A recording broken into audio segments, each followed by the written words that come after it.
Greetings, fellow mammals. Jacob Wilde here. And Blue Dragon 5. And that's right, Dragon and I are once again returning to the animal world of Zootopia to bring you Zootopia 2 Spoilercast. That's right. So, the Dragon, what were your thoughts about when you heard that Zootopia was going to get a sequel? Well, I loved the first Zootopia, and I think it did warrant a sequel. Unlike a lot of movies, I think this one actually, warranted a sequel because we had a lot of opportunities, and it just felt like, I wouldn't bank on a sequel. This is before sequels were kind of in vogue on the big screen, Disney, and admittedly, while I think it warranted a sequel, maybe not 9 years later, you know. But it feels like the movie that we got, it's very solid. Very solid movie. I think I had a great time watching it. I enjoyed it. It was good theater. Well, it's good theater experience, but there were kids there, and I was glad they were into the movie. But a little rowdy. But, it happens. Regardless, it was. I thought it was good. I think it delivered, and we'd gotten things here and there like Zootopia Plus just to kind of satiate. That was more like a mid-cool kind of Disney Plus. Like everything essentially took place. Yeah, I mean, pretty much all six shorts. I think you could argue the Duke of Weaseltown was more of an offshoot, but everything else though took place kind of like was like a kind of a mid-cool kind of in the middle of the film kind of thing. Anyway, so point being, I love Zootopia, and I'm on board for the sequel. The marketing for the sequel concerned me initially. Their teaser trailer, I really didn't love it. It's not that I really didn't care for how they did that teaser trailer, and it really made me think, oh no, what if it's not going to be good? What if they kind of pull this Moana 2 business again with Zootopia? Yeah, I know it wasn't going to be that, but I'm just saying it did not instill confidence the way they did that teaser. We'll get into that later, I guess. Yeah. But anyway, so point being, I like the sequel. And you know me, I was obviously a very big advocate of the original movie as well. I really enjoyed the original. I even chose it as the best animated movie of the year it came out. Mm-hmm. And it still stands as like the cream of the crop of like a lot of Disney's recent efforts. Yeah. Basically, it's proving like if Byron Howard and Jared Bush are working on it, you can count for quality. Oh yeah.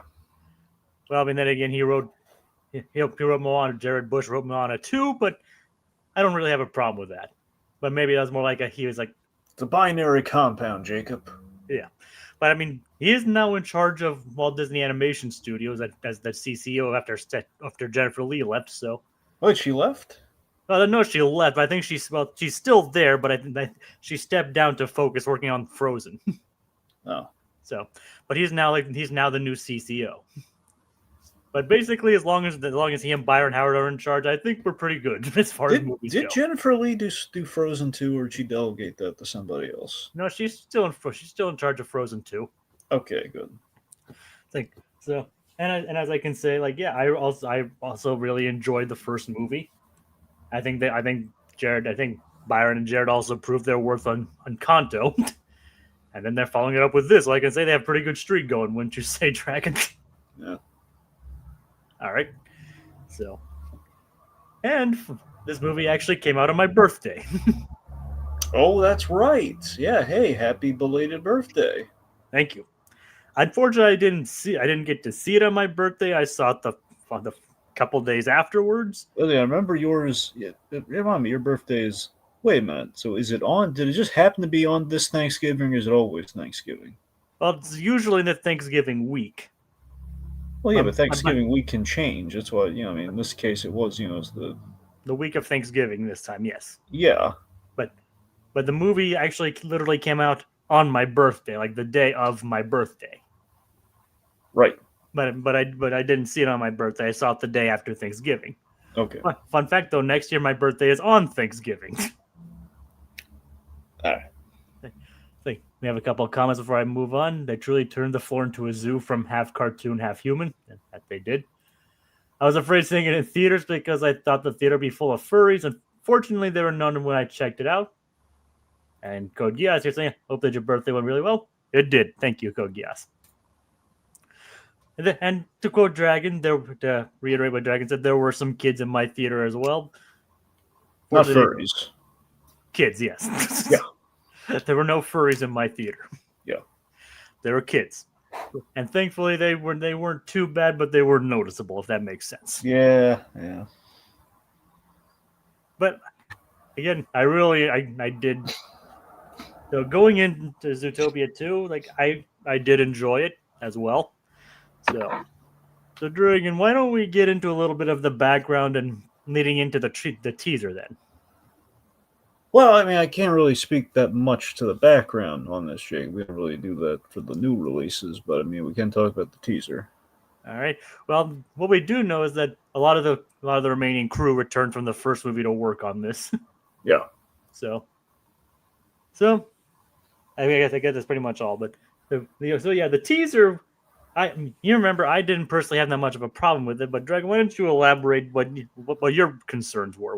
Honestly, I was just filled with dread when I saw the teaser because look, I know the first Zootopia teaser was basically look.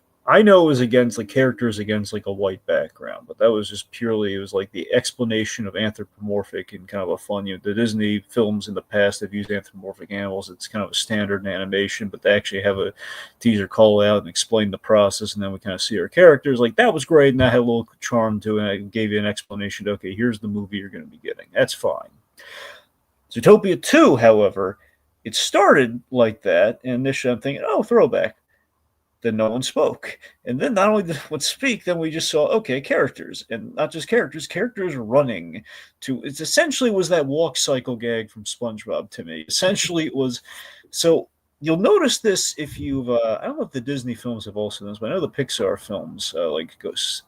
I mean, I want to say circa Wall-E onward to a point. On the movie onward.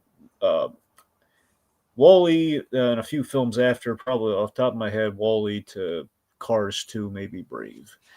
They had these, they're like a little, not Easter eggs, but they're kind of like for when Toy Story 3 came out, it was like the toy box section or like adventures for Up. And it was like this little thing you can find like the DVD or the Blu-ray or whatever. And essentially, you click on it, it shows you all the little promotional animation that they did. It's basically test animation that's like, well, we don't want it to go to waste. So what we're going to do is we're going to take the test animation and we'll put it as like bumpers. Like when you saw Toy Story 3 coming soon, you saw like the Spotlight Prison Break effect where you saw like Buzz and Woody like caught in a spot and then they're running. They had that for like all the characters and all that little bumper animation. That's basically it's a walk. It's equivalent to like the SpongeBob walk cycle gag. It's just something that they had to test out the animation that was then repurposed so it didn't go to waste. And essentially, that's what we did here. But we didn't have any characters talking. We didn't have it was just very much a character showcase, and that was it. And we had cheesy music that was not. It didn't really even feel like the full Giacchino. It just felt like very stock. Feels like we need to get a trailer out now.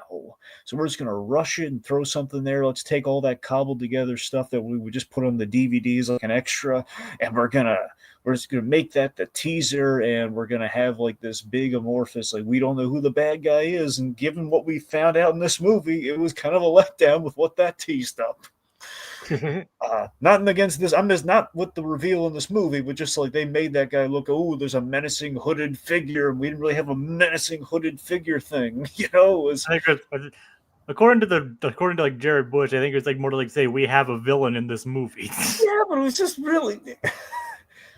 I don't know. It just I didn't care for. It did not look. It wasn't a deal breaker. I knew I was gonna. Clearly, I saw Zootopia too. It wasn't a deal breaker, but it was. It was given the whole Moana 2 thing and just the idea that Disney's been they've been doing things on the cheap lately. Not even just in the film section. I think I mentioned this before. Even on many forms of marketing, other things, Disney's been kind of cheaping out in certain places or like overpriced and delivering less results. Like there's a mini tangent. All the marketing for the Toy Story films in terms of the actual toy construction, the toys that they sell. After Toy Story 3, it all went downhill. Toy Story 4 onwards, and I'm sure Toy Story 5 is going to have a very similar problem. they will make toys that don't do everything that the toy does in the movie, which is unheard of, after 3 movies where that's all they did. The toys, they pretty much, like Buzz Lightyear, basically he can do every function but the karate. The karate chop action was always a tough one to get into the toy. The karate chop action always had to be something separate. But that notwithstanding, a Buzz Lightyear can do everything. You can, you push the red button, the wings come out. You hit the buttons, you have the old helmet, all that stuff. Nowadays, it's like all the buttons are like you have one singular button that just he'll talk, and you have to fold out the wings yourself, and the wings aren't going to be fully painted, and none of the other buttons on the chest work. It's embarrassing. So again, I know maybe not one thing necessarily has to do with the other, probably doesn't, but it's just overall, it's just these are the kind of things I somewhat dread with Disney, from kind of in terms of like marketing and production, and it's just this teaser kind of felt indicative of that, and just like, oh man, like taking shorts and turning it into a movie and just cheaping out on the toys, and it's like, I don't know about this. It's not, it's not like what the first Zootopia was. Where's the cleverness? It's just like, hey, snake. Well, okay, why is a snake important? It's just a snake, man. It's cool. Well, do we know who voices? We know who voices a snake, but you're not gonna hear him in the teaser. Wait, what? It's like, remember Olaf the Snowman? That teaser that scared everyone. Remember that? Remember how we actually kind of heard and kind of got a feel for the snowman at least? Yeah, we're not going to do that with the snake. He's just going to look vaguely charming, but he's not going to say anything. We're not going to know why he's important. Nothing. And like I said, I came down on it not as hard as you did. Yeah. But I was just happy to see, like, yep, we finally got our view of Zootopia. But again, I got the actual trailer. Trailer was fine. Why couldn't they have led with that? Well, maybe they didn't have it ready. Maybe that's what I'm saying. They didn't have it ready, and they put out crap. I'm not saying it was crap. I think you're kind of in the minority for as far as that goes. Same, but if you know where it came from, it's like, come on, they didn't try on that. I don't know, Dragon. but I will say that the second trailer, that the trailer did amp things up a little bit. Without even and the great thing is neither of these trailers really gave away what the big twists were in this movie either. So. Which is great. Yep. So we can at least give them props for that. Yeah. All right. So why don't we get into it then? Let's do it. All right. So the movie begins 1 week after Zootopia, after the first movie. Yep. So it's kind of pulling an Incredibles too. A little bit. So well, kind of. Incredibles was like 3 seconds after that. It's like 5 minutes after the other one ended. Well, that's why I said kind of. Yeah. No. I feel it. It's far less of a time jumper. Yeah, I mean, technically, I think there was less time between Incredibles 2. I mean, between Zootopia and Zootopia 2 than there was Incredibles. Yeah, but you know what? There's a misnomer with it. Look, I'm sorry, I'm not trying to deconstruct everything you're saying, but like try and tear it down with this. I'm just saying I've been talking about this with friends lately. When we basically after Zootopia 2, a bunch of friends and I, we kind of were talking after the movie, and we were kind of like talking about Incredibles 2. And the shame with Incredibles 2 is that despite the giant breadth of time between movies, Brad Bird technically, the assumption is that, okay, Brad Bird is, he's been taking all that time to work on Incredibles 2, and the end result. I'll still defend Incredibles. I like Incredibles 2. A lot of Incredibles 2 that works. Obviously, it doesn't surpass the original, but when I look back on Incredibles 2, I can see some faults, and it's not like bad faults, but it's faults that, like, if they had an extra year or two to develop things a little further, I think it could have been as good as Incredibles 1. And that's because their production thing was cut in half. They were switched with Toy Story 4 production-wise, and my long-winded way, what I'm trying to get across here is that Brad Bird only had he was developing Incredibles probably 2 years instead of 4 years, is kind of what it felt like, of the 14 years, where, I mean, he was working other things, like Tomorrowland was like 2015, and then the time from then to Incredibles 2, that's basically as long as he was working on Incredibles 2, which, is less time than the first movie, so. And not to mention these movies, Zootopia and everything, even Incredibles, they take years to make anyway. Yes. So on one hand, I'm glad Zootopia had like the lead time that it did. By the same token, though, it still feels like all the waiting. But yeah, so 1 week later, in general, Zootopia, just with this opening and just kind of with I think the reason I think Zootopia works as well as it does for you, me, and hopefully a lot of people. I just love the Disney, and I just felt this the moment the movie started. Just like remind me, this is why I love Zootopia. It's Disney doing a cop movie. You know, it just mixes the anthropomorphic with all the cop movie tropes, which is great. You know, it's like the only way again, the closest thing I'm going to get until Ray Gunn next year to, you know, kind of an animated detective movie. Well, it depends on what Ray Gunn actually ends up being. I mean, the cell line's still pretty good for Ray Gunn, but I mean, true. I mean, the fact that it's Brad Bird. Yeah, that too. So we have the case. Basically, the case and the mystery gets crossed with the world building. I thought that was a really good idea. Mm-hmm. You know, have fits in directly to the construction of Zootopia. We reestablish in our opening Nick and Judy as rookie partners from the end of the first film with the bust, and it kind of establishes that Judy still has that has that kind of tendency to jump into the fray without really listening to orders. Yep, Nick knows what he's talking about with the criminal world. Yep, and it begins with them and a baby. Yep.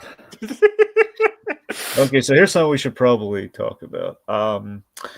Had in my theater as well, especially with the kids, which I gotta be honest, always, I mean, as weird as it sounds, it takes me back to when I saw Solo, the Han Solo movie. Yep. I gotta tell you, man, I dig it when I was so elated when to hear the second time I saw Solo, it was like in a theater full of kids, like it was like a field trip or something during the summer. I don't know how, but it was just and all the kids were going ooh, and he and Kira were making out in Lando's cape closet, and I was like, yeah, I mean, that's kind of neat. Like the kids are getting into the romance, not like bored by the romance. It's like that's really nice. And they're totally playing into that here. Well, this is where I'm getting at. So this is kind of the fandom is kind of crazy with. Tiki warned me about something. He didn't tell me. We mentioned a little bit of Zootopia on Memoirs before he left. And he told me about there's some terrifying fan comic out there. I know exactly what. I haven't read it myself. And Neither have I.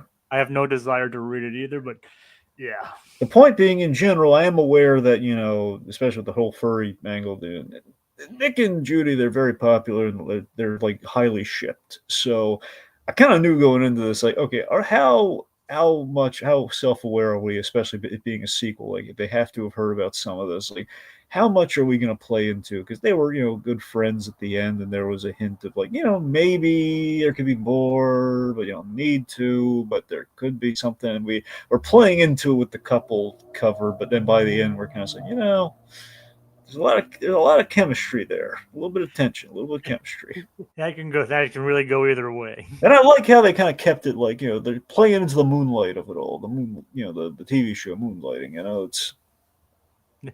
And again, that it can really go either way when it comes to them. Yeah. Anyway, so they're on the cover. We have John Leguizamo was the anteater who they kind of wine and dine for a moment, so they can kind of observe a bust that's going on. Nick laying it on thick once again. It's like playing on the con man charm. Yep. Or the Bateman charm, I guess. Not Batman, Bateman. I said Bateman. No, that's the commercial. Oh, I know. Sorry. Yeah. The Bateman charm. Yep. And he's like, our little, ever since the accident. And the only thing that would mean more than getting his tail reattached would be the sign is cast. Sometimes Bateman doesn't do it for me, but I love him as Nick Wilde so much. I mean, he's perfectly cast as Nick Wilde. I mean, he has that con man, like I said, that con man charm. Oh yeah.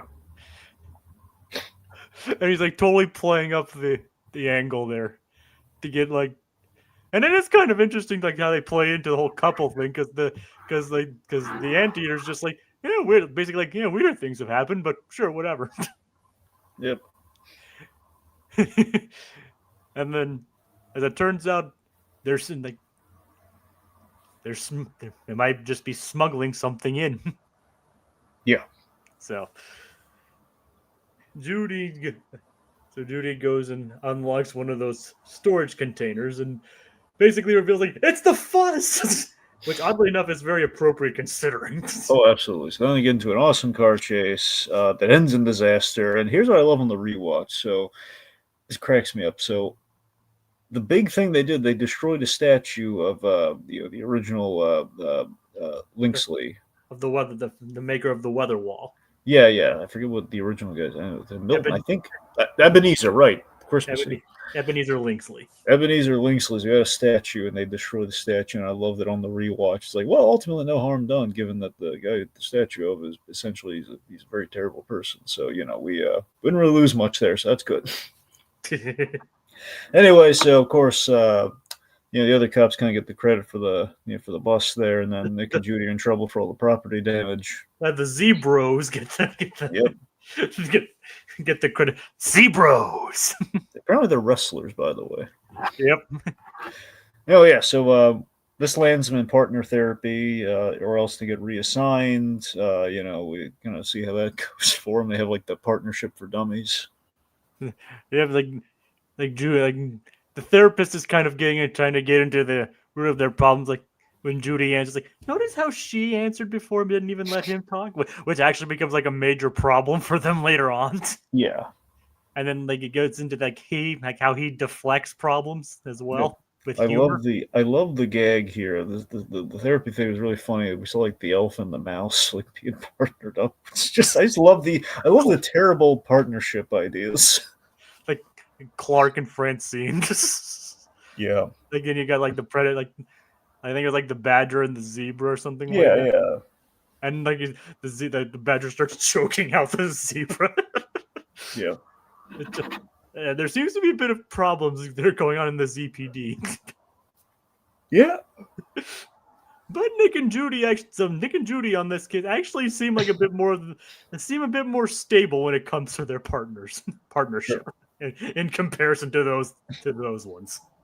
All right, let's see. So then, working on the case. Well, she kind of stumbles upon it, seeing like the hear about and we set this up during the chase too. The Zootopia Gala, which was like a piece of evidence that she found too. She's kind of putting two and two together and realizing, wait a minute, that catering truck is in connection to the Zootopia Gala and the journal that's on display. So maybe she saw a snake during all the action, and she finds some leftover scales in the catering van. Yeah, so she's imagining a snake is going to make a move on the journal, so she and Nick infiltrate the gala, and and keep in mind this is against Mayor Bogo. That's Chief Bogo's orders. Yeah, I love Chief Bogo, and we pull a Commissioner Gordon from Mask of the Phantasm on him here, where he gets out of pun intended commission early. Pretty much, it's the whole thing where it makes absolute sense here's the same thing. We take the beloved police character out of the movie because it would make sense, because it would not make sense if he stuck around during the events of the movie, especially when our heroes are going on the lam from the law. Again, another kind of appropriate pun there, on the lambs. Yeah. I know. That's the thing, Gordon's the whole thing of like the Batman does not kill. You want to go after him? Fine, I'll have no part of it. It's like, yeah, Gordon has a mic drop and he walks out. It's like, that's absolutely, we got Bob Hastings in there. It's absolutely in character for Gordon, but then, no Gordon for the rest of the movie. It's like, dang it. I mean, it makes sense, but dang it. And unfortunately, this means no Idris Elba for the rest of the movie. Yeah. But what we did get of him was good. Yeah, no, I love that he was like calling out, like, he still likes Nick and Judy, and it was like, okay, he had a really nice heart to heart with Judy, and Nick just happened to be in the room for. It's like, and all this is like telling into my childhood trauma, like traumatic childhood. Like, would you like a traumatic adulthood? Which is really funny. Like, I would not. He knows how to put Nick in his place. God, he's wonderful. Idris Elba is cheap. Did you? You watched all of Zootopia Plus, right? Yes. God, the whole thing with him and Clawhauser was just priceless. And what we got of Clawhauser in this was pretty neat too. Again, we didn't get much of him in this movie either. Yeah. But him like distracting the drivers at the gala. Yep. Like, oh, do you want to talk about like one of the other best new characters in the movie, Dragons? You mean the mayor? Yes. Yeah. Let's talk about Mayor Brian Windancer. Like former action star turned mayor. I like basically imagine Fabio as a horse. Yeah, a little bit of Keanu Reeves worked in there, but yeah. And like Patrick Warburton, Fabio as a horse. Yeah, so Patrick Warburton, of course, just a legendary comedic actor, as far as especially in Disney, with Kronk. So it was a no-brainer putting him in this, and it's just comedy gold. I love again. It's a great lampoon of like real life, not just any specific thing in real life. I'm saying in general, the idea of like the action star, like someone a very Hollywood guy going into politics of some kind, Like like specifically governors or presidents or what have you. We've seen it before. like Arnold Schwarzenegger. Yeah, Reagan.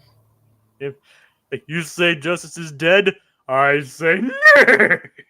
Just a great stupid catchphrase, and he's intimidated by the Linksley family, and he's you get the sense that they've been putting mayors in power and everything. So he's very much well.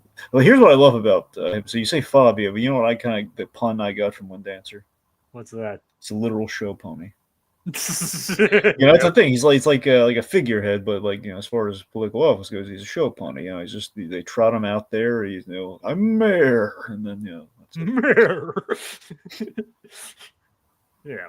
Would have been funny if they. Would have been ridiculous, but it would have been funny if his name was Ed Windancer. Just Mr. Ed. Yep. Yep. But I think it is kind of nice. It just has like a normal name like Brian. Yep. So. All right. Anyway, so he's like I really like the best new character of this movie. Oh, without question, yeah. Of course, it does help the fact that Patrick Warburton just like delivers him with such basically just speaking normally. Well, yeah, the whole like how many mayors? Oh, let's see, one, two. I got to two. Also, of course, he just nails the whole snake and just in a panic. It's a snake. All right. So they infiltrate the gala. I really. Well, two things I want to hit with the gala. So one, it's kind of nice they're using Nick's skills to infiltrate the place and schmooze people and get in, con man style. And let's just say, Nick looks very foxy in that suit, doesn't he? He's a sly fox. Oh yeah. And then he utilizes his special skills to kind of schmooze like the Baroness to get into the private area. Yeah. So there's a scene in this movie that really just excited the storyteller in me, man. I was just like, yes, this is what I want from Zootopia 2. It was a big moment. It's just the gala scene in general has really impressed me because it's like the central hub in the story where everything goes wrong and the story really begins. And it's this moment where it's the first big, I guess I don't know if you want to call it the first big turn because that probably, I don't know if you would say that it comes later, but it's just this moment where we establish the Linksley family, with the whole Ebenezer Lynx and everything, and we see the family members, and we meet the patriarch, who's my. Look, I love Patrick Warburton, but he's the best new character. But as far as my favorite, I gotta be honest, man. I love Milton Linksley as our one. We have a true blue. The one criticism against Zootopia, the one thing you could lob against it, and I can defend it to a point with Bellwether, with it's more of the Disney twist villain thing. That is the fact that we did not have like a true blue, like full on, villain, classic Disney villain, or which we got with Milton Linksley. Yes, and not only that, we cast somebody who's really near and dear to my heart. We cast David Strathairn. Now I'm unfamiliar with him. So he's a really good actor. He's popped up. Did you ever see Nightmare Alley? No. You mean the Guillermo del Toro movie? That's correct. The remake, the Del Toro movie. Yeah. No. So that's the thing. So he's really good in that. That's a recent example. He was in Man on the Inside season 2 in a fun role. But here's the thing. He's a great actor. The main reason I know him, I have a soft spot for him because I've seen him in a few things. But my grandfather, he was in one of my grandfather's favorite movies. He was in a movie that George Clooney directed called Good Night and Good Luck. He's the star of that movie. Huh. And basically, straight there, he's kind of what you would. I don't know. He's kind of more of a kind of a character actor, but that was like the one time he really starred in something, to my knowledge.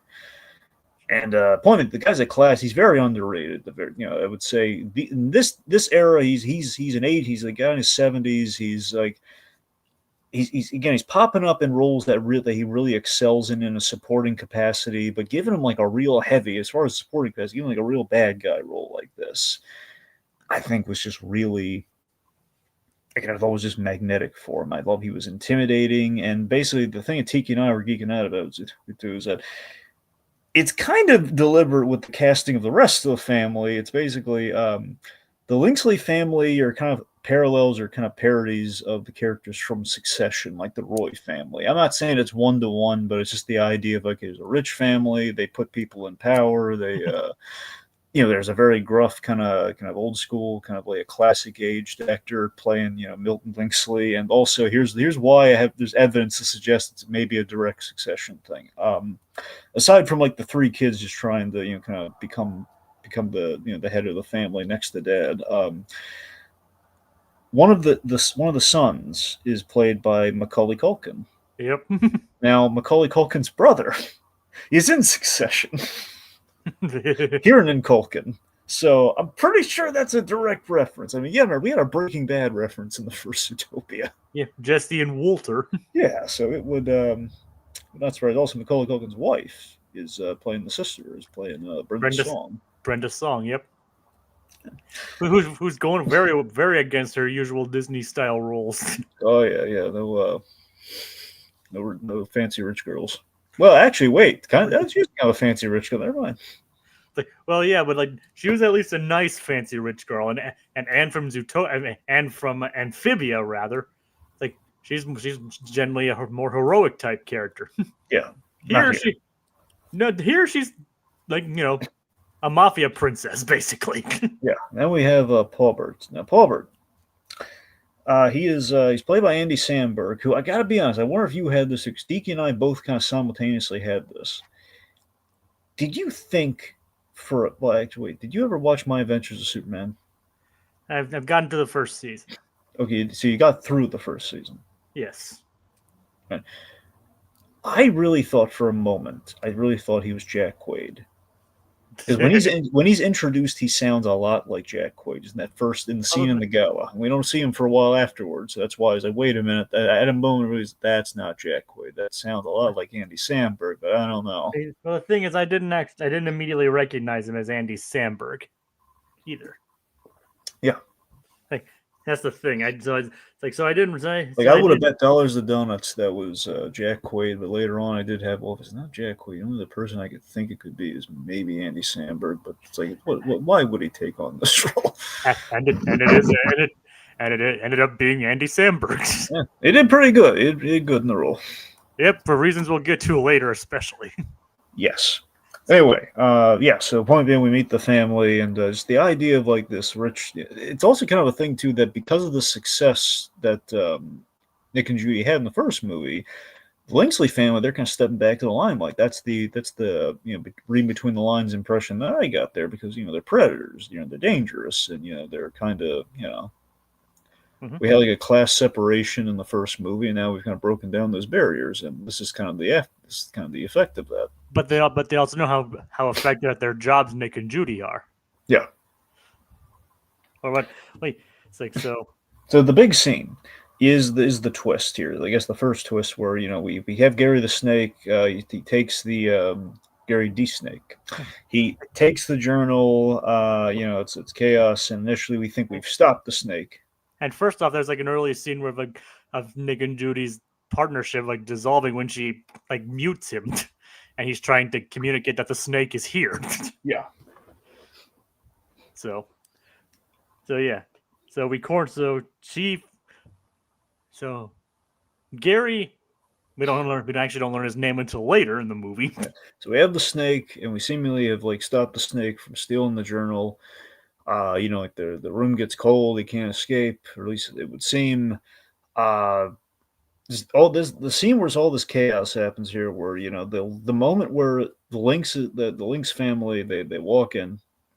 He's like, it's like I'm not the bad guy. They are. So that moment where they are, and just the idea the Linksley family are just so cutthroat. They're like they know Nick and Judy are cops, and they're rookies, and they don't care. They very corruptly order the snake's death. It's like, and it's supposed to be like, and it is basically the signal that yes, Disney villains are back. So that's the moment that's the moment for me where it's like, okay, the movie just leveled up right there. Like, okay, we're like these bad guys are corrupt, and they're gonna like, yeah, they're rich people, they're corrupt, they're gonna like kill the guy who's saying, no, we did this for a good reason. He's very apologetic about stealing the book and everything, but he had to.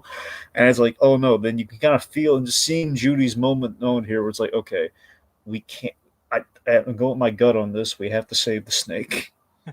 Yep.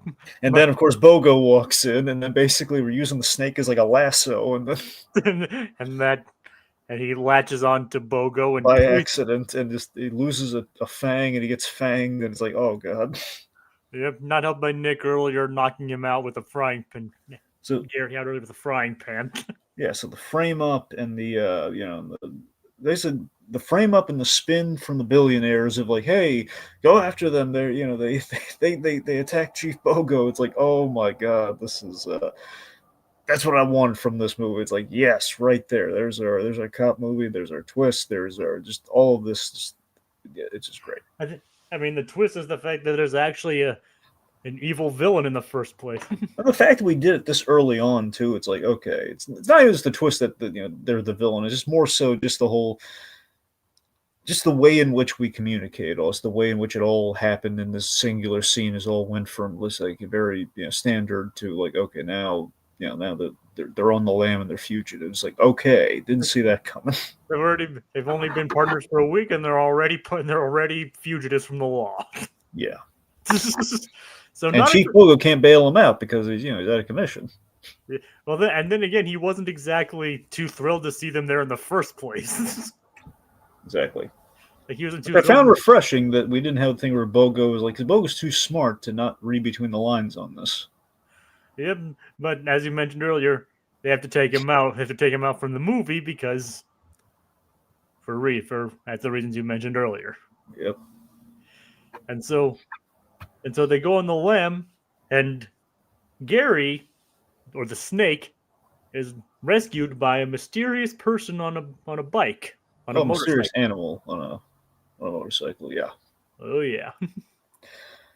So then we have kind of a fan favorite from the first movie. We found a way to bring back everyone's favorites in some role or another. Here we had Mr. Big and Frou Frou, and basically the Arctic Shrew Syndicate. And even they're afraid of the Lynxleys. Yeah, so I love Mr. Big. He was my favorite Zootopia Plus short. I love getting his backstory there in general. Maurice LaMarche, she's doing Brando. It's just the idea of doing the Godfather in true form just amuses me to no end. And I love that bringing them back in the sequel. They love Nick and Judy, and they're doing their friends a favor here. Like, just brought back by popular demand. It makes all the sense in the world. And they're, as it turns out, they're not very good at coming up with alias names. No, terrible at it. It's like Rick Wilde and Judy Cabbage Patch. I love the Cabbage Patch gag. It's so dumb. I just love it. and it's just Nick with a mustache too. That's what's even funnier. An obviously fake mustache. Yeah, an obviously fake mustache.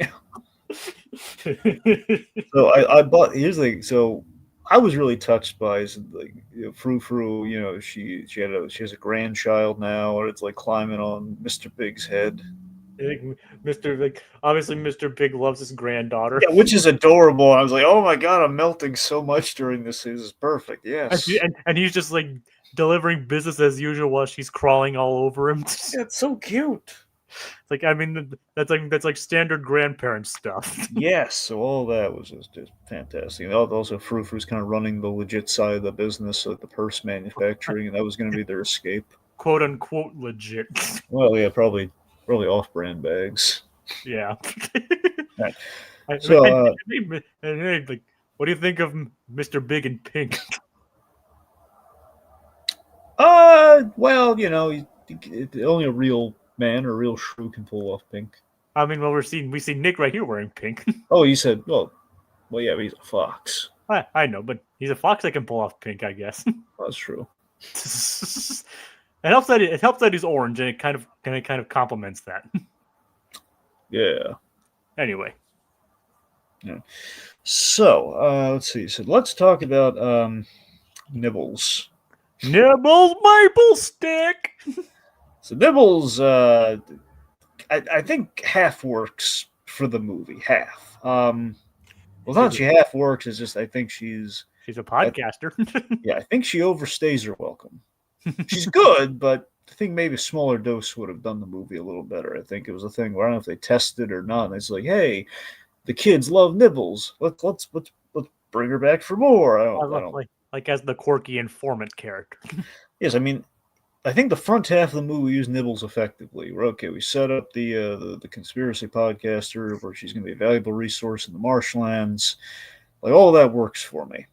Right now, beavers are in. Jacob, that's a nice beaver. Thanks. I just had it stuffed. Anyway. Hey, that works. That's a police comedy movie too. Yes. Anyway, so Fortune. Nibbles is played by a comedian. Fortune. Feimster. What? I think it's Feimster or Feimster. Feimster, yeah. Something like that. I've seen her do some stuff on Netflix. She's a comedian. But anyway, yeah. So really high energy for Nibbles compared to her stand-up, but she's good. So, so she got a podcast and she's assisting in the investigation, basically as their guide to the marsh, which is where all the reptiles and lizards have kind of been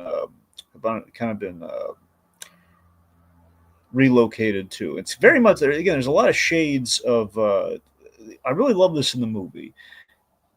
With the world building is like shades of just kind of like, burying roots and, just kind of like, I guess sort of a, kind of a cultural appropriation-esque kind of thing. I mean, well, less cultural appropriation, more like gentrification. There you go. I know. Yeah. I guess so. I was going for cultural appropriation just in terms of the fact, like the invention that the snakes and the reptiles made was taken by somebody else. So I guess it's more like a patent violation. But no. Yeah, more like copyright theft, basically. Well, there you go. Copy. Yeah. But yes, they're almost in like kind of like a ghetto in Zootopia that they've been exiled to. Now they're in danger due to land development. That's not very nice. No, it's not, Jacob. Land development is not very nice. It's not. But yeah, apparently Nibbles also believes in the jackalope. Well, we know the jackalope's real. Sounds like Bud Lucky. Bounding along. Yeah. Well, technically, jackalopes are rabbits, so they're supposedly rabbits. I wonder if Judy has anything to say about that. Well, that's a little stereotypical, Jacob. That she knows all the rabbits. I didn't say that she did. I was wondering what she would say about them being real. Mm. All right, never mind. Anyway, so. It's like, if you need to know about reptiles, I am your gal. Yep. So she consults Bubba. Yep. Hey, Bub. Bub. See the snake? Yep. Or like, yep. And he offers her Hubba Bubba. Yep. And he takes him to see Jesus. And of course, this movie's like. As people point out, this movie was like a better 100th anniversary celebration than Wish was. Oh, of course. It's like and especially noted earlier with the scene with the rat chef. Yeah. So and here it's like they're talking about like their week-long anniversary, and Bubba's like, "Oh, it's your anniversary," and he plays Bella Notte. And throughout the entire thing, Nick just has a face that says, "I want to die right now." God. I mean, did you get that face? He's like, "Oh, he's like, just kill me right now." Yeah, pretty much, he was having a miserable time. Pretty much. He's like, it's not that kind of anniversary. But he didn't exactly say anything against it either, so there is that. It's like so. Jesus. Yep. Played by Danny Trejo. Yes, the wonderful Danny Trejo, who was, he's basically playing this lizard who's, the first time I saw him, my friends and I, who were huge Rango fans, I was kind of whispered to my buddies, like, it's like Rango. It's kind of, Yep. It's a lizard wearing a cowboy hat. I forget, was he? He wasn't in Rango, was he? No.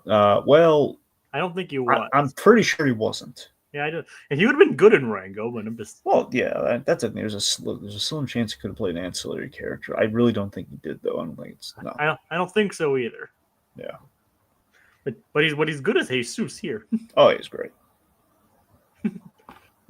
And he says like, "Come on, the one's like, come on, join in." And then he has them eat the worms. Yeah. Okay. Admittedly, the worm gag I think is kind of like an joke of like, okay, it's a bit of a gross out joke just for the heck of it. It's not that it's bad. It just feels like it was like, okay, let's do a worm eating joke. And I think and Judy gets like the little dinky worm, and Nick pulls out this huge monster of a worm. I gotta admit, the problem that I have with that joke is like, he looks like he's very intentionally grabbing the big one. Why don't you just grab a little one after he saw how big it was getting? I think they probably would have like had him continue grabbing it anyway. Anyway, so the worm gag aside. And the thing is, foxes eat worms in real life. Not this fox. Not this fox. This fox eats ice cream. Yep. And blueberries. That's true. He probably likes blueberry ice cream. Well, yeah. Well, I mean, he gets pizza too. Like we saw the whole, we saw his apartment. Speaking of which, Dragon, did you think that the whole past due bills were gonna like play a part in the movie at all? Initially, I did, but I figured at a certain point, we're not going to talk about that. And maybe it's like something they're going to address in a future movie. Who knows? I think it was just that maybe a deleted plot line. They just kind of left it in there, or just to show like, he doesn't really care about his lifestyle. Yeah, it was just more like a set detail than anything, I guess. Yep, that he clearly doesn't have any visitors, and clearly probably clean up if Judy became a regular visitor. Who knows? Yeah. So yeah. Anyway, so we get our plot reveal here, which is again kind of the theme of like kind of disavowed credit. I got Bill Finger vibes here. The idea of like the person, the whole copyright kind of infringement of it all. It turns out the book that they took has a metal cover, mm-hmm. and its secrets can only be seen by someone who can sense heat, can see heat, like a pit viper that the snake is. So eventually, that leads them to the discovery of basically snakes develop the weather walls. Which we don't find out until later, but yeah. Well, yeah, but we can talk about it a little, though. Yes. Yep. So as it turns out, in the past, Ebenezer Linksley was an investor in the real creator of the Weather Walls plan to build Zootopia. Yeah, Granny Snake. Agnes the Snake. Yes, Agnes the Snake. And it turns out, obviously, he saw the value in building that wall and basically framed her for murder. Framed her for murder by killing his turtle maid. Yeah. I love. We have murder in a Disney movie, man. This is like, yes, we're really going for it here. We're using like a really cool gadget to do so, like a little fang, like a 2-pronged injector. Well, to be fair, this is far from the first murder in a Disney movie. But well, no, I know that. It's been a while, though. I know, but this is like the first murder mystery kind of. Yeah, it's even better. Yep. So it's kind of, this movie goes into like very darker directions, funnily enough, than the first one did. And the first movie didn't exactly pull many punches. That's what I'm saying. I love that. Yep. Anyway, so that's the thing. But still, I love the whole it's kind of the Bill Finger vibe, like the person who put in all the work and just kind of got lost to the tomes of history, and so it's kind of like there's like a rallying cry for justice for the snakes here, and like saving the marsh. Like, like as we'll figure out the reason why there's in such dire. Well, actually, he reveals the reason why. Like, the Lynxleys are planning a Tundra Town expansion, which would wipe out Marsh Market. Yeah, it would kill all the reptiles because they can't do the cold. Yep, and not to mention all the other marine animals as well. Yep. All right, so we should probably talk about Gary the snake. Like, what's your name? What's your name? Gary the snake. Oh, what's your last name? The The snake. snake. So Ke Huy Quan, he's adorable. Just we all love Ke Huy Quan, even in the movies. It's great that he's back doing movies. Did you end up seeing Love Hurts yet? No. I think it's on like Amazon, maybe. Actually, wait, it's on Amazon or Peacock. It's probably on Peacock. Anyway, yes, I mean he's basically kind of in his own like kind of John Wick-esque action movie, and I think it's just great seeing him, and he's basically in Love Hurts. It was kind of like him doing his wish fulfillment. He always wanted to do a Jackie Chan movie, so that's basically him in the Jackie Chan role, which is really nice. So he's great in that movie. It is on Prime. Well, there you go. Anyway, so the point being, he's it's just Ke Huy Quan is just delightful in the things that he shows up in these days. I mean, ever since Everything Everywhere All at Once, seeing him show up in Loki and Love Hurts, and it's all the stuff that's he's been doing. It's just it's good. Now he's doing some voice work. It's just it's delightful. Yeah, it is kind of interesting that he just gives Gary like a subtle lisp instead of like going the whole like hiss kind of thing. Yeah, it's like the only way to make a snake charming, short of the incredibly deadly viper from Series of Unfortunate Events, is get Ke Huy Quan to voice it. Like a snake charming a baby versus Ke Huy Quan just like missing a fang, and just you want to help the snake. Yeah, man, he's not even mad about the thing being gone. Well, I mean, he kind of accidentally hurt. He fanged somebody. Yeah. Anyway, so very cute. The animation on him, I'm sure, very difficult, but also very cool. Which again, that walk cycle bothered me so much, but seeing the end product, like, see, this is what we should have been showing. Like, if you notice, like a lot of his design borrows from previous Disney snakes. Like, definitely a lot of Ka in there. A lot of Ka. There's like Sir Hiss from Robin Hood. Obviously, Robin Hood was a massive inspiration for the first Zootopia, so it makes sense. Yeah, you gotta remember too, Robin Hood also just basically repurposed animal Disney characters for that movie, so it's basically Ka. But Jungle Book didn't have the shrugging, have the crossed arms though. That Sir Hiss does. True, I'm just saying that overall, like it's like Will John's blue, but he's brown. All right, I mean, I'm not denying that, Dragon. I was saying the initial thing is just kind of funny that it's pretty much all But either way, Robin Hood, like Byron Howard specifically stated Robin Hood as like a big inspiration for Zootopia. Well, yeah, I mean, we get Nick without Robin Hood. Exactly. So it's like, so it makes sense that they would borrow the design elements for Ka from for Gary from those snakes. Mm-hmm. But making him like a blue Pit Island Viper is actually a creative choice. Mm-hmm. So, and let's talk about, speaking of action scenes, let's talk about like the scene where they're actually chasing him out of Marsh Market. Yeah, so I love the red line sequence. That's another one of my favorite parts of the movie. It's such a great tense chase in the underwater. So the idea, like, there's like almost like a Jetsons like tunnel, only it's full of water, which is why it works like such like a speedway. But it's built for the amphibious creatures or like people that can mammals that can like hold their breath underwater, stuff like that.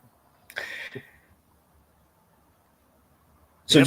just the idea that it's just this great tense chase, and we keep like Nick is just like voicing, "Hey, it says like before the red line, stop." And Judy's just going full tilt, not stopping, and they end up in this underwater tube, and it's just the idea. It's like a long mile of tube that they have no chance of like surviving the other end of, and it's just ticking clock. And plus, she's trying to chase a snake in the water, which is impossible. Especially since in real life, they're actually the snake that Gary is actually a semi-aquatic snake. So, which is which is a nice attention to detail. How would you have reacted if Perry the Platypus was in this movie somewhere? I would have loved it. I mean, do you think there's a chance he actually could be like if it's like a Where's Waldo, it's like a Where's Perry kind of? Well, I mean, I wish they could have like showed a subtle hint of it at like the Disney Plus when Nick was browsing Disney Plus, but God, so would have been funny. But seriously, imagine this. Imagine the like Where's Waldo, but it's like Where's Perry? You know, but for all the Zootopia books, there's like Where's Perry? that would be pretty dang great. I'm not gonna lie. Yeah. Where's Gary? Now where's Perry? Yeah, there you go. See, where's Gary? Where's Perry? Now where's Larry? Yeah. Well, if you noticed that, like at the end, there were other snakes with names that sounded very similar to Gary. So there's that.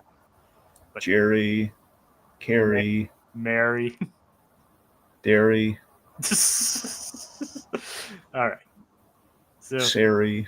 So was that really necessary? Necessary? Yes. All right. Thanks. So Nick is just trying to basically save Judy's life, which is great. I love like I love the idea like the emergency valve like thing too. Like in case somebody gets stuck. Yeah, which is like I just love that it just keeps coming up. It's like, oh god, it's like now or never. And Nick's just like, there's like he's like keeps like, there's a door here. Let's get out of here before we die. Mm-hmm. But then like when Judy almost catches onto Gary, but she obviously begins to lose air. Yeah. Nick manages to rescue them both. Yep. So this then she's not seeing the big picture though. And she's like, and Nick's like, I think there's some apologies in order. Okay, look, it's okay. I know you didn't mean for us to lose the snake. No, you. Like, yeah, Nick's not exactly in the wrong here, is he? No, so admittedly, this is like one of the few gripes I have with Zootopia 2. It's not a gripe because I just feel something it's a missed opportunity here where I think I really feel Judy was made a little too blind to how selfish she was being, endangering both their lives in that moment. Like she endangered both their lives. She's been doing it throughout the movie, and it's not that he calls her out on it, but she doesn't really hear at all what he's saying. In the movie, we barely have her deal with that. I mean, really, later on in the movie, like she sees that he's in peril, and I guess it's sinking in a little bit, but it's like ultimately the way that scene plays later on, we call that back. It's more on the Nick side where it's like, I mean, later on though, when they're like doing the whole confession at the end, she does bring up like she has a tendency of putting them both in danger. Yeah, that's what I'm saying though. It just felt kind of like we just kind of squeeze it in at the last minute there. It just didn't really feel like, hey, I don't think she really we really saw it sunk in because it really felt like during the big action scene later on during the third act, it was like, Nick has to invest in the job. It felt like we were hitting that versus like Judy. Do you feel bad at all? Like you almost got him killed a bunch of times, So yeah, like you abandoned him when the whole chalet was going down. Like these are character moments that are like I don't think they're reflecting well on Judy. Yeah, I mean I think that's kind of the point. I mean it's kind of the point, but I'm just saying though, if it's kind of the point where they both need to learn something, she doesn't really learn something. She just has like the nice heart to heart half of that scene later on. I don't see her really learning from any of that until she just says I learned from that. That doesn't really count. I mean that's like fair. Like Nick, he has a moment in the jail cell where he kind of realizes this. Judy does not. At least in look, I'd have to rewatch the movie to know for sure. I just watched it once, unfortunately, but maybe it's there, maybe it's not though. I mean, I think the whole thing where she didn't want to leave him behind, and then I didn't get that. It didn't really look like she thought about leaving him behind that much. It's like, well, like when they was escaping in the sidecar, she like looked behind and like noticed he was being taken away and was very upset by it. Yeah. And like she like again during the ending confessional, she also was like, see, all of her like she unloads basically all of the things that have gone wrong, and one of them is like she has a bad habit of putting them in danger. Right. But yeah. Up here, it is kind of funny though. Is like she does kind of expect Nick to be the one to apologize for, saving her life. Yeah, I felt so sad when like the little carrot recorder trophy broke. Yeah. It's like, oh, Like to be fair, Nick kind of did egg it on a little bit. he did, but by the same token, though, it's less egging on. It's more like Nick. It's a very tall, precarious place. You're gonna drop that thing. Don't pull it out now. It's like, yeah, he's like, he wasn't exactly helping the situation. No, it wasn't. But he's upset at her too. Like she's like endangered lives. Nothing. I think he's entitled to push that button. But yeah, he's the dumb bunny. yeah. It's like she's like, that was a gift. So yeah, but it also works as a symbol because when it falls and breaks, their friendship's on the rocks. And so meanwhile, I love the arc on the hog cops. By the way, Oh yeah, Officer Hogbottom. yeah. Hogbottom, I like that she's progressively like I said there's some bright they're razzing the rookies early on. They think Nick and Judy they're a little too cocky, and they kind of were in the opening in there. So, and Nick's just really giving Hogbottom the business. I like that as the movie goes on, we see Hogbottom's really uncomfortable with like when she sees the corruption that's going on here, like with Linksley and the whole lethal rounds. My jaw dropped when I saw like lethal, like old skull and crossbones, and like the one again with the cop movie. I love that they have like trank darts as their guns, which is great. It makes sense. Like we had like the Barry gun in the in the first movies. This is great. This makes sense. What would you have as a very PG version of the gun? Well, it's either a taser and or dart gun. Yep. So the idea, but again, like you can take that as lethal round, like a little boy, like oh god, that's bad. Yep. And just there was dread, and you saw the regret there, and then of course our salvation. Well, again, actually, hold on. We'll get to the salvation soon, but overall, the separation between Nick and Judy. So. It's like where he's basically like, I don't care about the case. Yep. And then of course everything splits in half. A lot of symbolism there. I felt the separation, not the collapsing scene, but saying like just in general, the separation. Again, I need a rewatch to really see how I feel about it. But after the first watch, it feels maybe a little it's necessary, but. It feels like it's a little forced and it's necessary, but the only time in the movie to me where it feels like we've had a really good pace up to this point and we're just kind of trudging along. Like we're not stalled, the pacing's not terrible, but it's just the only time where I'm feeling the pacing, the only time, because we have, and this is getting into the Nibbles thing. So we split them up, and we kind of force Nibbles to come back. Because she got arrested. Yep, she overstayed her welcome there, and we ever self-reflect with Nick, which I mean, again, yes, these are kind of necessary story points, but it just feels like we're kind of slowing down for them to learn their lessons, and we're leaning more on Nick vocalizing the lesson than Judy. And you think that Judy would be the one that needed to vocalize, like, hey, I'm the one getting us into all this trouble. Yeah. Which I can somewhat attest to. Yeah, so we have the jail, but the jailbreak is pretty funny though. I was just in the theater like just aghast, like, oh my god, there's a button that opens all the cells. Why would there be a button that opens all the cells? It's ridiculously funny. Yep, and Bellwether's there, apparently gone whole. Hannibal Lecter. Yep, Silence of the Lambs. Of course, which is hysterical given she is, well, a lamb. Yeah. Or sheep, technically, but well, yeah. But less creepy eyes, same difference. No, she's still creepy. Well, yeah. It's like, especially she's like, hello, Nicholas. It's again he never even says that in the movie. I know, but I know technically, hello, Clarice is never said in the movie, but no, it's just like good morning. No one ever talks about that. Yep. But the way Bellwether's just like, hello, Nicholas. Yep. It's serious when she uses his full name. Yeah. Recently I learned that apparently, according to the filmmakers, his middle name is Tiberius. Whose? Nick's. Oh. His full name is Nicholas Tiberius Wilde. Like Tiberius with a T? No, Tiberius with a P. Tiberius. Yes. Or if it's in like a zoology thing, or if it's just he likes pie. I think it's more of a. They said it's like a reference to James Tiberius Kirk. Well, yeah, that's why I'm asking if it's like a T, because it's Kirk, but I mean, it's literally just like it's a Star Trek reference. I think so. Yeah, that's what I understand. Yes. Okay. Apparently, Judy's middle name is Laverne.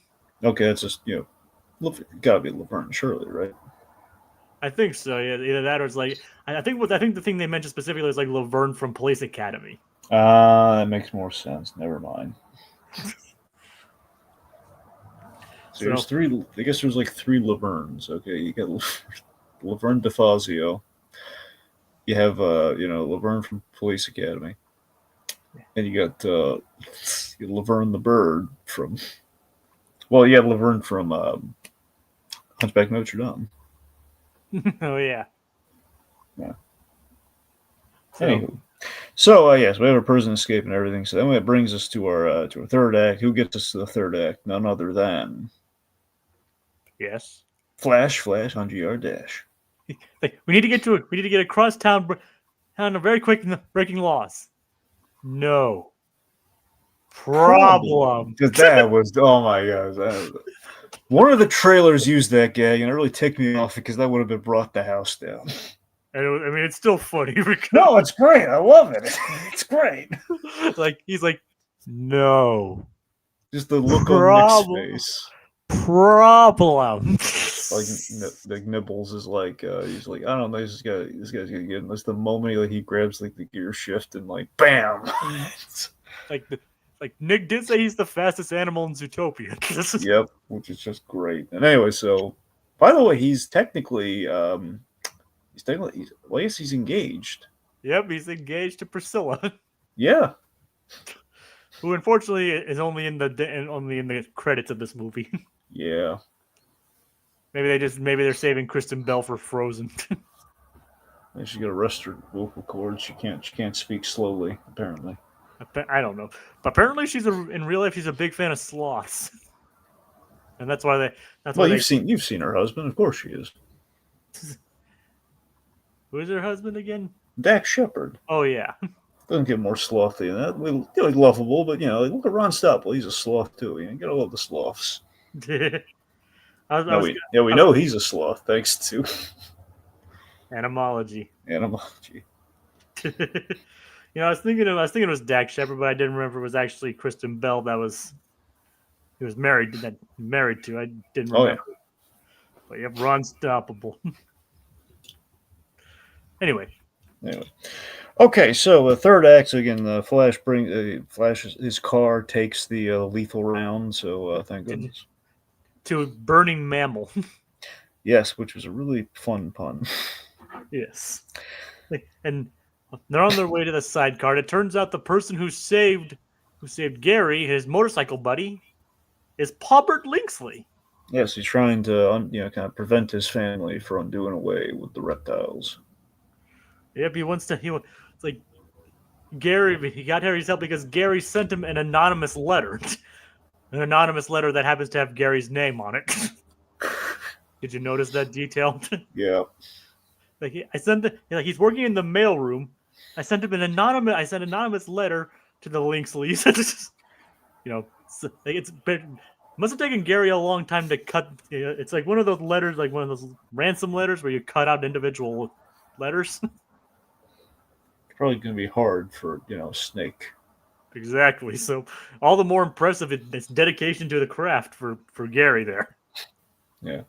So, and so it's like, I wonder if there's like an intentional detail that was like he said anonymous and he signed it, or he just doesn't know what anonymous means. I think he doesn't know what anonymous means. Pretty much, yeah. So, and Linksley decided like he wants to go against his great grandfather, and restore the reptile's patent, and basically rewrite Zootopia's history. So basically, he gets in on the plan. The plan is like, okay, we gotta basically turn on the power in this section of Tundra Town. So they can find where the patent is, because, as it turns out, the only proof. Yep, the maid actually managed to save it before her death, and Agnes hid it. Yeah. Before the reptiles were banished from Zootopia. Yeah. So as it turns out, Milton is really going all in on trying to kill both the snake and Nick and Judy. Yes. Unfortunately, as you mentioned, Flash's car blocks the lethal shot, which Judy was willing to take. Yeah. Fortunately, though, the only thing that got hit was the car. Yeah. Although that's going to cause a bit of damage to that car, which is a tragedy in of itself. It's a little pinprick. It's fine. I know, but those things are a pain to paint. Those things are a pain to paint. Mm. So, All right. So, admittedly, we have the whole construction of the weather wall. I forget. I know they showed us in the first Utopia. Maybe it was I regretted not being able to rewatch the first Utopia before the movie, but the weather wall has the giant burst of flame per burning mammal, and it's Nick's almost gonna die. It feels like maybe there's a little extra peril. yep. It's good, but maybe it's the semantics there. Anyway, so we have the big villain turn with Paulbert. Paulbert is double crossing him. He found out where they turned the power on. They found out where the deed is, but Paulbert is going to go alone and destroy it to win points with his family and his father, and be the new favorite, be the new successor. It's interesting this movie managed to both pull a traditional villain and a twist villain all at once. I like it. That's how you do it, man. And the thing is, he's not even a twist villain; he's more like a twist henchman. Yeah, because he wants to live up to his family history. And the thing that really sells it is Paulbert, you can be different from your family. I don't want to be different. And that's basically where the movie, the tone of the movie really shifts. And he almost kills her. I mean, he stabs Judy with the venom, and then and nibbles. You can't do it to the comedy sidekick, Paulbert. And then he throws Gary out to the snow. Yeah, which again, so evil. He's gonna kill little Kikwe Kwan. Oh no! You don't kill Short Round. Speaking of which, did you notice in Duke Weaselton's fake movies there was an Indiana Jones parody there? What was the Indiana Jones parody called? I didn't see what it was called, but apparently it was a reference to Temple of Doom. Oh, that would make sense. Yep. So you have and let's just say Podmer is Andy Samberg actually really sells the menace quite well here, doesn't he?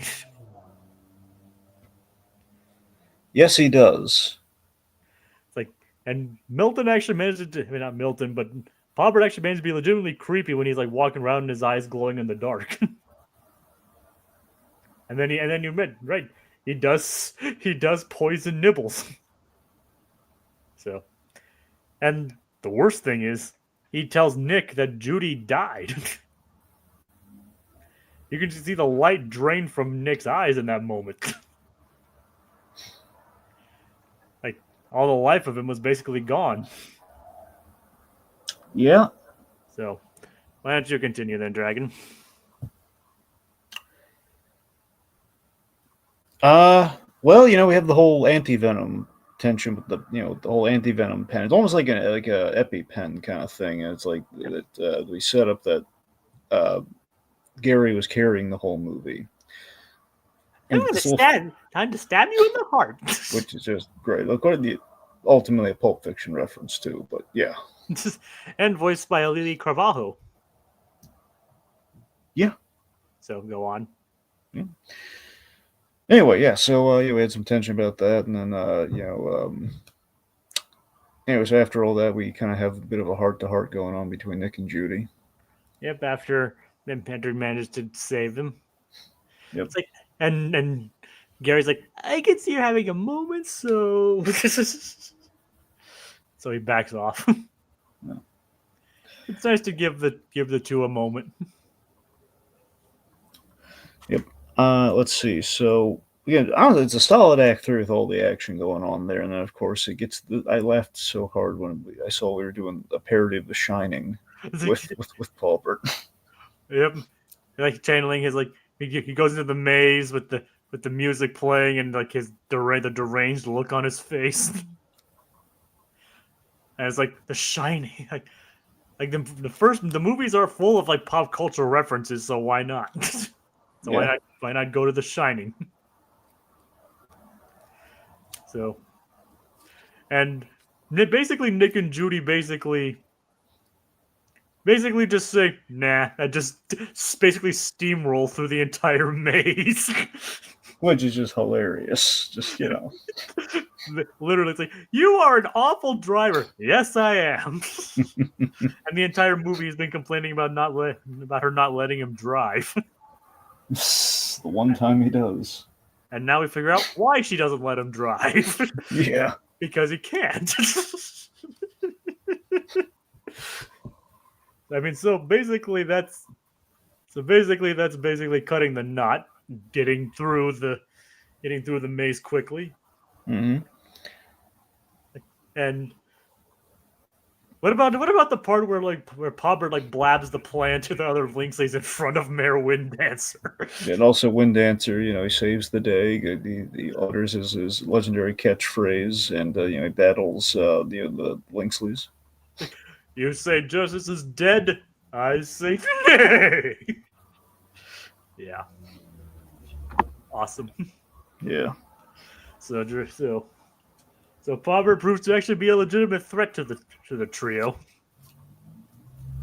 But they managed to incapacitate him before finding what was, did the Reptile Town have a name? Well, I don't remember. Yeah, I think it does have a name, but I just don't remember. So they find the snake residence. Yeah. Find that, and they find the hidden document. In a music box with a snake and a rabbit, appropriately enough. It reminds me of the old, the tomato document from the Hey Arnold movie, just a little bit. The Great Tomato Fight. Is it from the original movie? Yeah. All right, it's been forever since I've seen that. Yeah, I forget what the exact document was called. Like the Great Tomato Incident, or the tomato. There's like a document. I forget what they called, like specifically the document. Anyway, basically would have proved that like the place was a historical landmark and couldn't be bulldozed. But Max Shrek, sorry, not Max. Sorry. It's still Shrek, but I forget what the first name was. But yeah. So it is still Shrek. It's still Shrek. I forget what the first name was, because I think they just called him Shrek, but I'm trying to remember anyway. I know Paul Sorvino played him, and his name was Shrek. I just forget anyway. So every time I think of Shrek that is not the green guy, I'm thinking of Max Shrek. Paul Sorvino, you said? Yeah. Alphonse Perrier Duvanchek. Shaq. Yeah. Yep. Anyway, that guy. Well, I mean, it was a great moment in that movie where they found the document. He lit up in flames. He looked evil, and it was just great. Yep. Okay, so let's see. Anyway, yeah. So point being, Winddancer, he saves the day. They get the document. Another fake out, kind of a fake out moment with Pobbert throwing like the lantern, trying to burn the place down. Apparently there's no truth to that thing. Actually would have caught the whole thing ablaze, but it's a we don't care moment of like, well, it's kind of cold, It's kind of cold, and there's nothing flammable there in the first place. Well, no, that's the thing. Technically, it's a wooden table, so it's flammable. Either way, it's a we don't care. I'm just saying, I would argue it's cold enough that maybe it didn't, but I don't.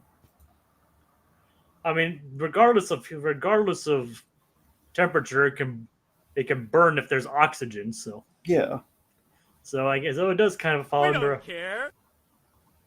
So there's that. Yeah.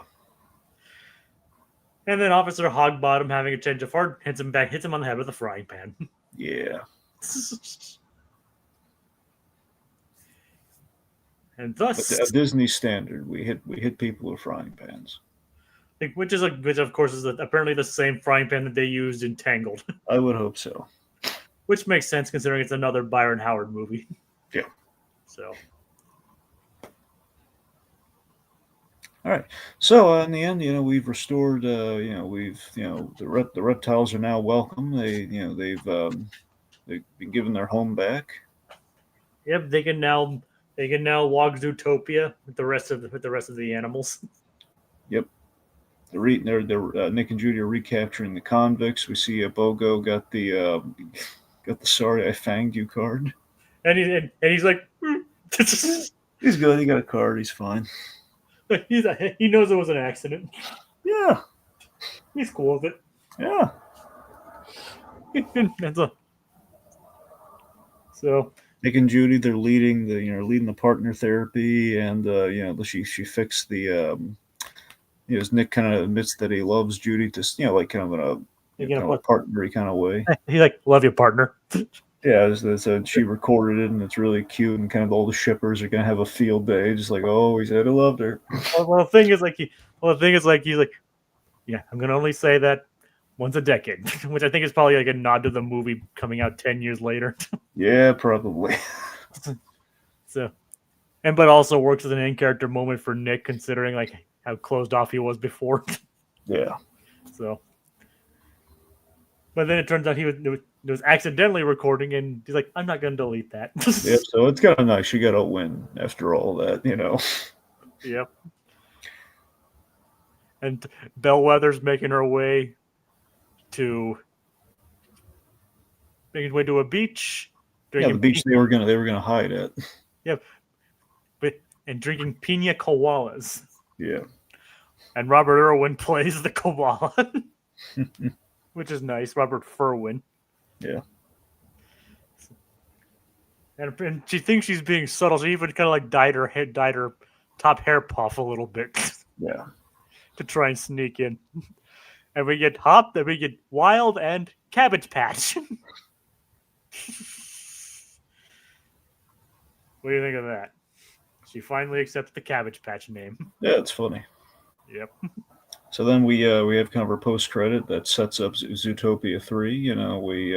We see a feather, so we're gonna have winged animals. Oh yeah, birds are coming to Zootopia. Yep. That's like a lot of it. Some people like didn't understand like the significance of that. Like, it's birds. They weren't seeing them. And I also just love the fact that she's like repeatedly playing the "I love you" partner over and over again. Neighbors are mocking her. Like the two loud neighbors from the last movie. Who, by the way, I'm convinced we see in the Zootopia Plus shorts. I'm pretty sure they're these two angry or two arguing patrons at the restaurant in the last short. So I think that's them. Yep, that's them, like Bucky and Pronk. Yeah. Yep, that's them. Like the ones that go like, "Yeah, we're real loud. Don't expect us to apologize for it." Yep.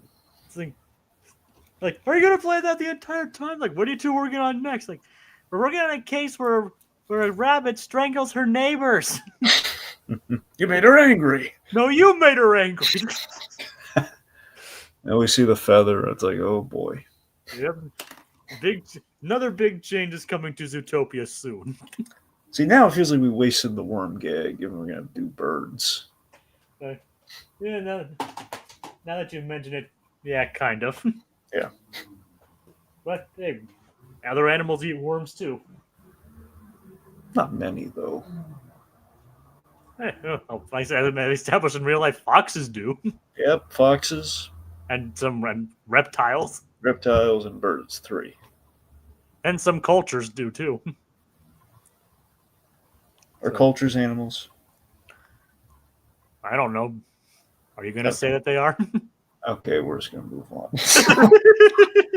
I mean, some cultures do actually eat insects, so it makes sense. Well, yeah, but they're not animals. Per my point, though, animals, Jacob. Humans are animals. Oh my god. I'm just saying, Dragon. All right. Anyway. I know it's being semantic at that point, but still. Oh, you're being something. No, I'm being semantic. That's all. Sure. I'm not the one making any implications here. No. All right, let's move on, shall we? Yeah, well, that's it. We have nothing to talk about. So yeah, like birds What do you think? What do you think the birds are going to be like, Dragon? I think it's going to be an aerial-based movie. I think we're going to see some flight. It would be nice. Yeah. Probably some other flying shout outs to Disney.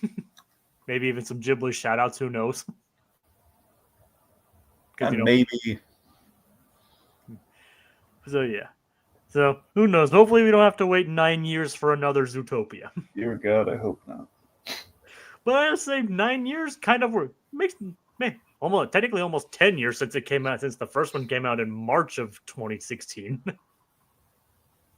Right? Right.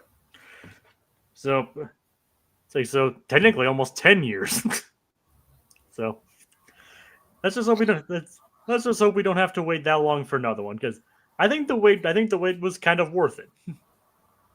Could have been tied up in some places, sure. But overall, I do think that this movie lives up to the Zootopia name. Lived up to the lofty heights that the original set. What do you think? Well, I think it was a good sequel. I thought it was a good continuation. I wouldn't put it over the first, but rarely can you say a sequel does that anyway. So, I mean, it's pretty good. And considering the first movie was, well, Zootopia. Yeah, so, you know. Kind of hard to top Zootopia. True. So, kind of hard to top the first one. So, but this movie's still very respectable, and heck, it's earned a lot of money too, and gotten good reviews too. So, maybe it's a sign of good things to come. Disney Animation might be in another upswing. What do you think? No, I would like that to be the case. I mean, fingers crossed. Let's just hope this isn't the outlier, right? Yeah. But if it is, it's still a good outlier nonetheless. Yeah. Proves that they're still at least capable of delivering with the right direction. So, all right, I think that does it for tonight. What do you think, Dragon? Yeah, that's about it. So thanks for tuning in, folks. Theme Park Priest, Claude, Eli from Little Blue, Code Geass, and half cartoon, half human. Stay wild, everyone. Until next time.